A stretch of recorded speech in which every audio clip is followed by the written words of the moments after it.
Assalamualaikum warahmatullahi wabarakatuh. Alhamdulillah, wassalatu wassalam ala rasulillah wa ala alihi wa sahbihi wa man nasarahu wa wala. La hawla wa la quwata illa billah. Rabbi syrah li sadri wa yassir li amri wahlul uqdatan min lisani yafqahu qawli. Amma ba'du.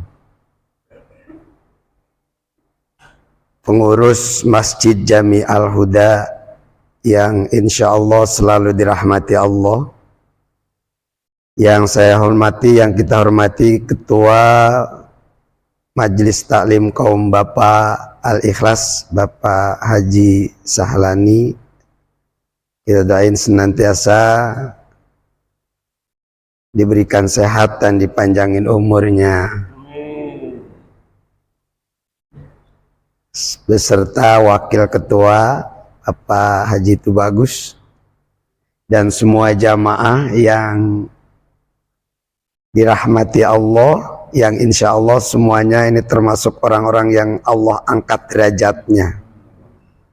Pak Haji Satiri, Pak Haji Ateng Hairuman, Pak Sekretaris, semuanya nih yang hadir. Mohon maaf nggak sebutin satu-satu. Insya Allah semua derajat kita diangkat oleh Allah Subhanahu wa Ta'ala. Yang pertama, kita selalu bersyukur kepada Allah yang malam ini alhamdulillah kita bisa menunaikan kewajiban kita sebagai hamba Allah, sebagai umat Nabi Muhammad SAW, yaitu thalabul ilmi. Thalabul ilmi kita ini bukan kita mencari gelar atau kita mencari supaya nanti jadi orang alim dan sebagainya, tapi ngaji kita ini menunaikan kewajiban sebagai umat Rasulullah, sebagai hamba Allah, sehingga insya Allah dengan kita melaksanakan ini kita termasuk orang-orang yang dimuliakan oleh Allah Subhanahu wa Ta'ala. Dan termasuk orang-orang yang beruntung. Kenapa beruntungnya? Yang pertama, kita yang hadir, Allah ampuni dosa kita. Dengan tadi kita berzikir, kita membaca Al-Quran, ditambah dengan silaturahim, subhanallah, ini luar biasa. Dan keuntungan berikutnya apa? Orang tua kita diampunin di alam kuburnya.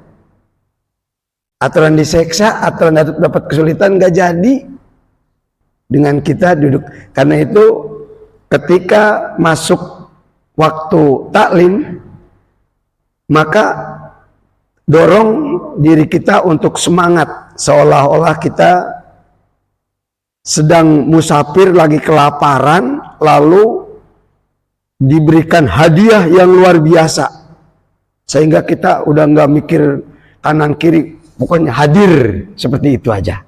Dan bahkan memang orang yang memakmurkan taklim, pengajian, ini termasuk orang-orang yang jihad di jalan Allah. Makanya misalnya kita pulang haji ini, kesandung nyamuk, wafat, mati, syahid.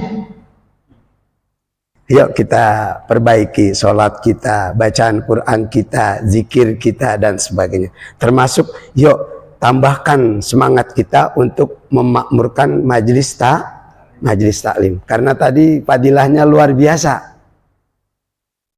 Ketika kita duduk, kita berzikir, kita membaca Al-Quran, apalagi ditambah dengan silaturahim, itu dosa kita diampuni oleh Allah. Habis. Ya, enggak enak itu dosa diampunin.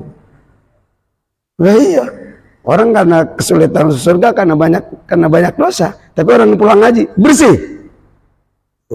Dan bukan hanya kita, tadi udah saya katakan, orang tua kita, mama kita, ibu, bapak kita yang berada di alam kubur. Subhanallah, man kita nggak ngeliat ada nih, kita nggak dengar, tapi perasaan kita pasti. Apalagi kalau kita dengan khusyuk membacanya tadi, setiap huruf kita mendapatkan fadilah, yang langsung mengalir ampunan Allah pada orang tua kita. Itu orang tua kita seneng, man kita nggak ngelihat aja, tapi batin kita insya Allah lihat. Nah maka kebaikan ini mudah-mudahan bisa diteruskan oleh anak-anak kita. Nanti buat anak kita, cucu kita sebagai jariah buat kita. Itu ya. Jamaah yang saya hormati, yang dirahmati Allah Subhanahu wa taala, tempat yang kita disunahkan baca ta'awuz. Yang pertama diantaranya ketika kita membaca Al-Quran. Fa idza quri'al Quran fasta'idz billah. Apabila kamu membaca Quran, maka bacalah lebih dahulu a'udzu. Kalau bismillahnya terserah, ya. Makanya banyak. Ada juga imam yang nggak pakai bismillah karena nggak dianjurkan. Yang dianjurkan adalah a'udzunya. Apakah ketika khutbah dan sebagainya. Misalnya kalau Allah Ta'ala a'udzubillahi minasyaitonirrajim dan seterusnya. Jadi a'udzu yang dianjurkan. Terus yang kedua apa? Ketika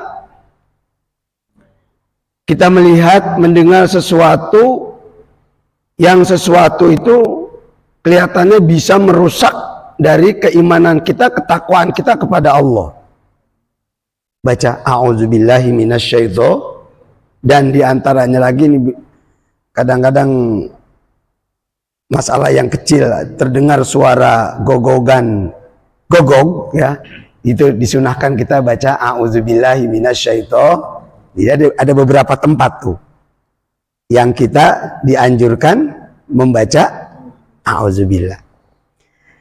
Bismillahirrahmanirrahim. Kalau dulu waktu awal saya ngaji dirinci bismillah itu gini. Bismillahi ngawiti ingsun kelawan menyebut asmane Gusti Allah. Mungkin Pak Haji itu bagus begitu juga mungkin waktu belajar kitab.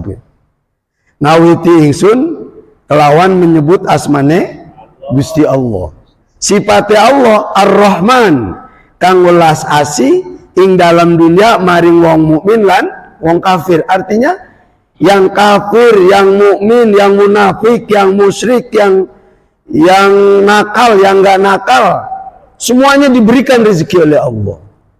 Porsinya, pendapatannya tergantung siapa yang lebih semangat, lebih giat usahanya. Artinya biar dia sholat tahajud melulu, duha melulu, pegang sejadah melulu, tapi malas kerja, tetap nggak rezekinya dikit. Itu maksudnya. Biar dia orang kafir, kalau semangat tetap banyak rezekinya. Oh, jadi itu arti Ar-Rahman. Atau kalau saya ngasih saran anak-anak ya, kalau yang nggak belajar, biar dia sholat melulu, baca Quran melulu, tapi nggak belajar, tetap nggak akan pinter. Belajar, biar dia orang kafir, kalau belajarnya rajin, pinter. Kalau jelasin anak-anak gitu, kalau kita apa? Kalau males, ya tetap aja rezekinya dikit. Nggak bisa kita minta rezeki yang banyak, cuman doa terus minta diturunin rezeki yang sekarung dan sebagainya. Itu arti Ar-Rahman. Artinya di sini apa? Fa inna ma'al usri yusra. Maka carilah kegiatan. Jangan kebanyakan tangkrang-tongkrong, rokok, terus dadak duduk melangap-langap di pos misalnya. Malamnya begadang, siangnya tidur dulu. Itu agama nggak jadi seperti itu. Kita disuruh kerja keras. Fa inna ma'al, nah dan nanti setelah ada kesulitan pasti Allah akan memberikan kemudahan. Fa idza faragta fansab wa ila rabbika. Apabila telah menyelesaikan satu pekerjaan, kalau masih ada waktu buat kerjain yang lain, kerjain. Tuh. Dan apabila itu kita kerjakan, insya Allah kita akan selalu hidup walaupun kita udah meninggal. Seperti keadaan para wali. Makanya orang-orang yang soleh itu nggak mati, tapi berpindah alam dari alam dunia ke alam kubur, ke alam akhirat, ya. Dan orang yang soleh, orang yang alim itu bukan waktu hidup aja dia bermanfaat, memberikan rezeki, sampai meninggal pun dia bisa memberikan rezeki pada orang. Contoh, Syekh Abdul Muhyi Pamijahan.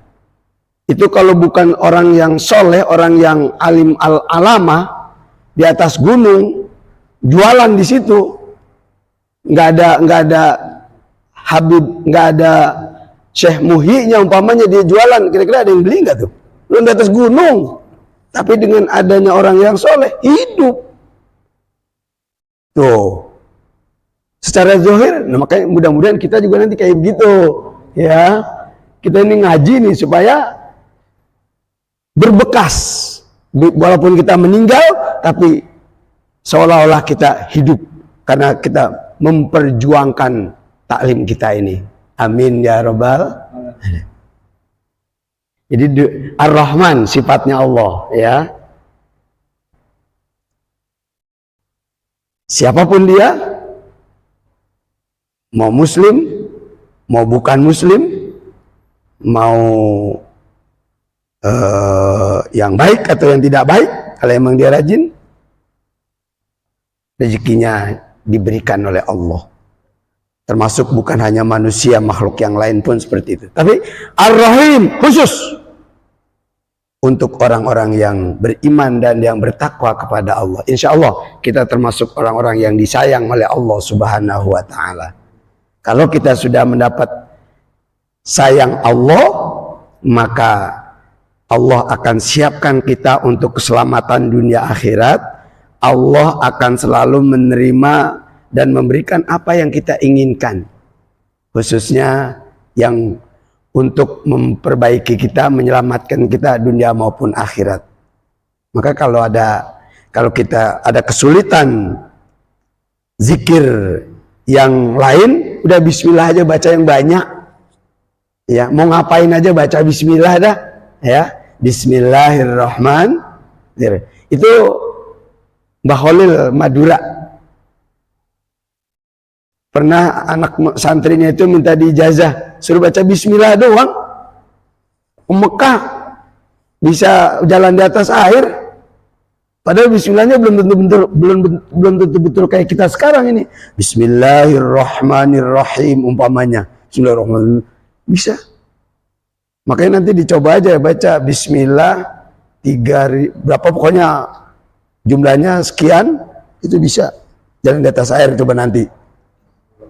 Coba baca bismillah. Cuman biasanya orang dulu sama orang sekarang agak beda, ya. Kalau orang dulu tuh ikhlas dan semua-muanya bersih, makanannya, omongannya, pergaulannya dan sebagainya. Kalau kita kan kelihatannya apa aja kelihatan nama Tapi insya Allah sekali lagi dengan kita bertalim, insya Allah akan selalu mendapatkan bimbingan dari Allah Subhanahu wa Ta'ala. Ara'aital ladzi yukadzibu biddin. Tadi kita baca gitu ya. Ara'aital ladzi yukadzibu biddin. Tahukah kamu orang-orang yang kelihatannya Islam, kelihatannya ibadah, kelihatannya banyak melakukan kebaikan, tapi kata Allah masih digolongkan pendusta agama? Siapa dia? Fadzalikal ladzi yad'ul yatim. Ialah orang-orang yang nggak pernah ada terpikir bagaimana untuk membantu anak-anak yatim. Bagaimana bisa membahagiakan anak-anak yatim. Kalau dalam hati kita kemarin belum ada yang seperti itu, kita banyak istighfar nih. Berarti kita kemarin-kemarin itu tergolong orang yang pendusta agama. Kenapa? Karena ternyata betul, kalau kita biarkan sama sekali nggak ada kepedulian, besok ada orang luar, dia berikan sesuatu, kira-kira nanti anak-anak itu condongnya kemana ya?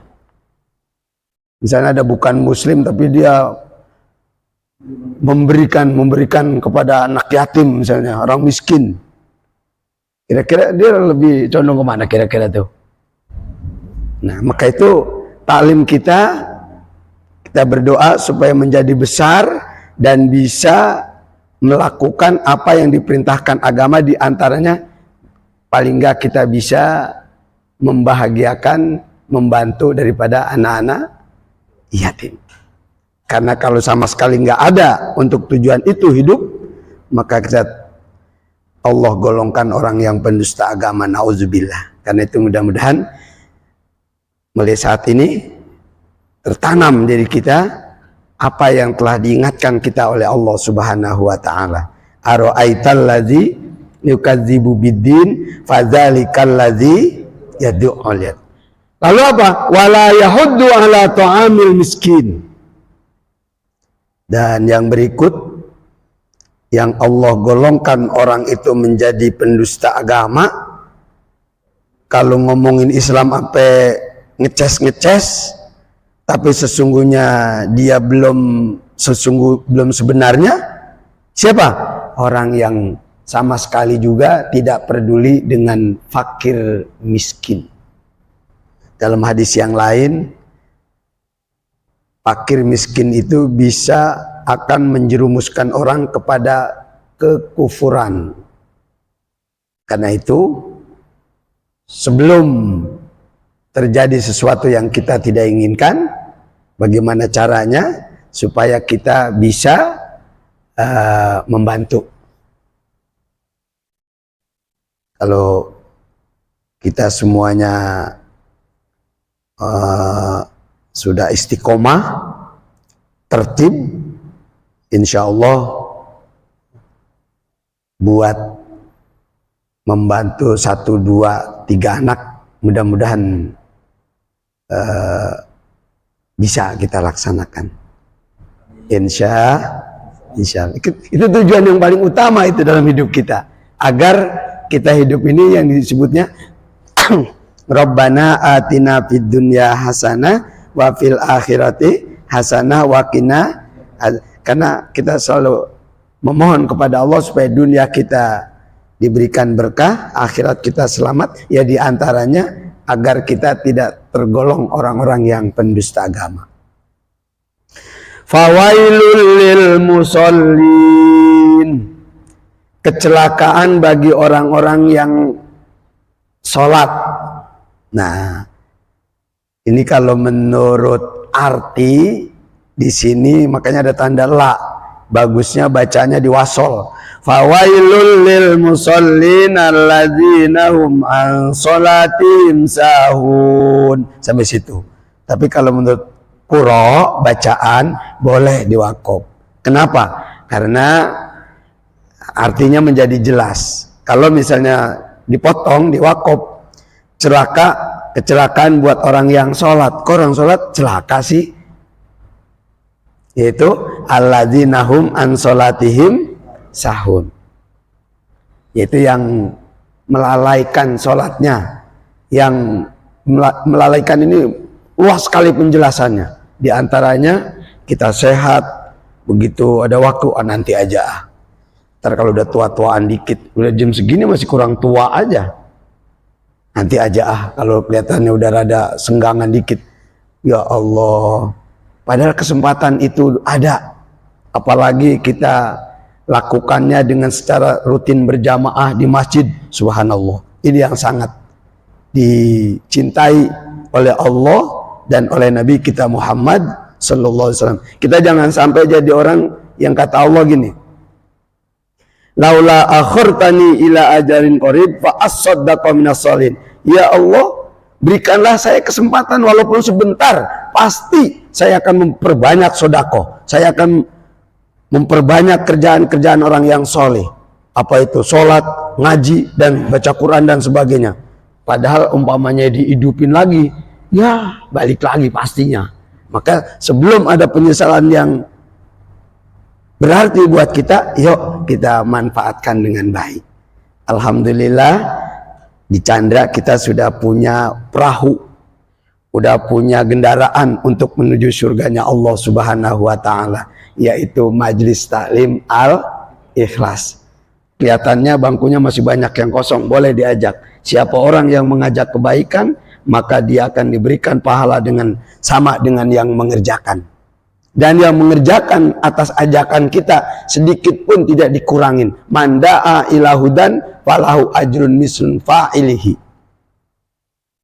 Barang siapa yang mengajak kebaikan, khususnya ngajak ngaji, nggak mesti diingetin terus sama ketua. Jamaahnya masing-masing punya inisiatif. Wah, ini tangga saya kelihatannya sering nongkrong doang nih, kita coba ngajak. Tapi kalau ngajak jangan gampang jangan baper. Begitu dimarahin dikit, besoknya nggak apa-apa, dikit-dikit ya. Sebagaimana Rasulullah mengajarkan umat yang ya contohnya tadinya sholat sehari semalam harus 5 waktu, tapi bisanya baru zuhur doang, biarin aja dulu, zuhur dulu dikerjain sama jamaah kita ya. Umpamanya baca Qurannya baru sampai di Qul huwallah, biarin Qul huwallah dibaca dulu, gitu aja, nggak usah cari yang susah-susah. Allah Maha Tahu dan Allah tidak pernah memberatkan hambanya. Jadi sebelum ada penyesalan yang berarti, yuk kita laksanakan kesempatan yang baik. Apalagi kita masih dalam suasana tahun 2023, masih awal nih ya. Kita bersyukur kepada Allah, di mana orang-orang termasuk saudara-saudara kita, jamaah kita udah banyak yang nggak nemuin 2023 nih. Kita masih nemuin, alhamdulillah. Mudah-mudahan tahun ini kita lebih baik dari tahun yang kemarin. Amin ya rabbal alamin. Jadi orang yang melalaikan sholatnya ini termasuk orang yang pendusta agama. Alladzina hum yura'un. Terus berikut orang yang menjadi pendusta, orang yang selalu berbuat riya. Riya itu macam-macam. Ada yang termasuk sum'ah. Ada yang sum'ah itu gini. Kenapa sih kelihatannya ngaji ngantuk banget? Malam saya tahajud sampai dari jam 2 sampai jam setengah 4 saya tahajud. Padahal waktu tahajudnya nggak ada yang tahu, nggak ada yang denger. Tapi pas ditanya, kenapa nih ngantuk banget? Malam saya tahajud sampai jam setengah 4, jadi sekarang ngantuk. Berarti kan kebaikannya padahal waktu ngerjain kan nggak ada yang tahu tuh. Itu termasuk dikurangin tuh nilai pahalanya. Maka yang bagus kebaikan kita yang sudah kita kerjain, udah lepas aja udah. Seperti kita buang kotoran. Habis makan sate kayak mau habis makan apa kayak, ketika kita ke belakang kita buang, udah jangan dipikirin. Sate gua sayang buat kemarin, ya, nggak usah gitu, tinggalin aja. Sama perbuatan baik, ikhlasin. Termasuk kita ngaji nih, jangan mentang-mentang lagi rajin, ada orang lagi manguk, marah-marahin sama dia, jadiin dulu, nggak usah dulu. Kita aja alhamdulillah ya Allah, saya jangan seperti dia tuh. Dan nanti dia mudah-mudahan berdoa, ya Allah kapan kayak dia, enak banget itu ya. Nah, bisa. Jadi sekali lagi kalau kita ngajak kebaikan, baik lewat ucapan maupun lewat gerakan, maka termasuk orang yang akan mendapat pahala sebagaimana orang itu mengerjakan kebaikan. Dengan keistiqomahan kita ngaji umpamanya, dan kita nggak pernah ngajak, tangga kita pengen. Itu termasuk dakwah dengan apa tuh? Perilaku, dengan gerakan. Wa yamna'unal ma'un, dan yang berikut termasuk orang yang mendustakan agama, yaitu yang mencegah zakat atau yang mereka-reka. Padahal yang namanya hikmah zakat atau infak atau sodako, subhanallah, luar biasa.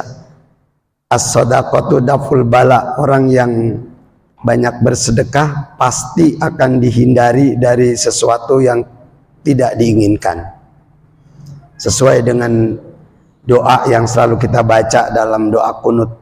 Waqini birahmatika syarra ma qadait. Ya Allah, selamatkanlah saya dari takdir-takdir yang nggak baik. Kan ada orang yang takdirnya buruk melulu. Jalan ke sini kepentong, lewat ke sono kena macet, lewat ke sono ban mobilnya jatuh melesat ke got, ya ke sono remnya ada aja. Kita minta dihindari dari itu untuk selalu diberikan kelancaran dan kemudahan apa yang kita inginkan. Jadi termasuk pendusta agama orang yang mereka-reka zakat, ya. Nanti aja kalau udah, atau termasuk infak, termasuk sedekah.